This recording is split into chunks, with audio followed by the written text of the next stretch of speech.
It's truly a pleasure to be able to share with you a thought or two on Elul, a thought or two on Rosh Hashanah. Elul is a unique spiritual experience. The month of Elul is supposed to feel different than any other month. The same way if one were to arrive in a neighborhood, in a yeshiva, approximately a week or so before Purim, there would be Purim in the air. So too with Rosh Hashanah, the month of Elul that precedes is supposed to have a certain flavor. I once heard actually a mashal regarding this. In the old days in Eretz Yisrael, when not every building had a bomb shelter, and certainly not every apartment had a bomb shelter, there were communal shelters every block or two, every couple of 100 meters. And lo aleinu, a siren went off and everyone ran to seek shelter. Everyone ran to the nearest miklat. And as they peered through the windows to see what was happening outside, they noticed one dazed person wandering here and there, not seeming to know what's going on. And they thought to themselves, what's with this person? And they realized that it must be one of two things.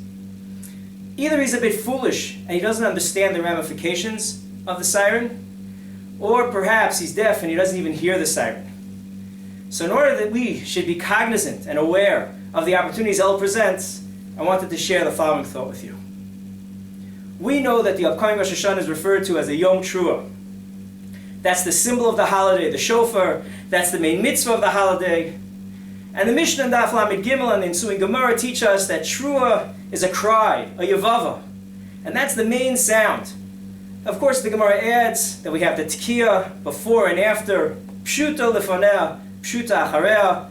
But the main sound is the Trua, the cry.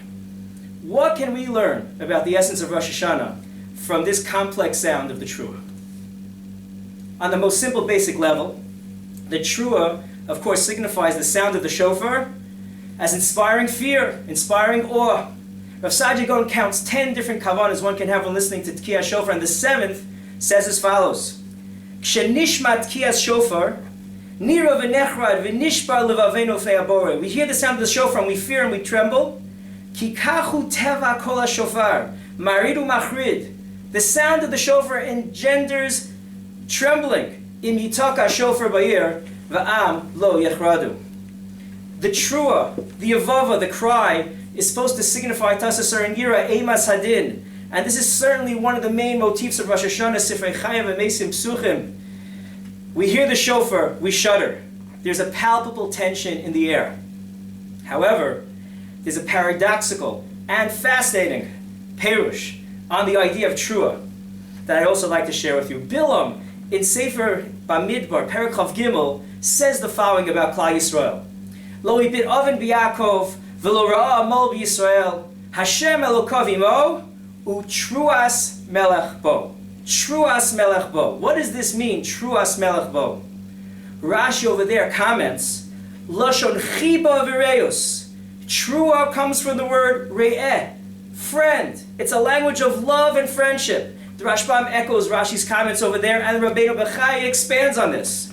Says Rabbeinu Bechai as follows: Yesh befarshim, Emosai Hashem Elokav imo, kishe truas melech bo, kishe yesh bohem dveikus im hamelech, v'hu milashon reus. When is Hashem with us? When we have the trua of the melech, when we're dovek, when we cleave to HaKadosh Baruch Hu in friendship. So the word trua, the ikar sound of the shofar, doesn't only symbolize fear and imas hadin. The sound of the trua comes to teach us an idea of chiba, reus, and dveikus. How are we meant to understand this paradox? What's the connection between the cry of the shofar that inspires fear and the cry of the shofar that somehow inspires closeness and dveikus?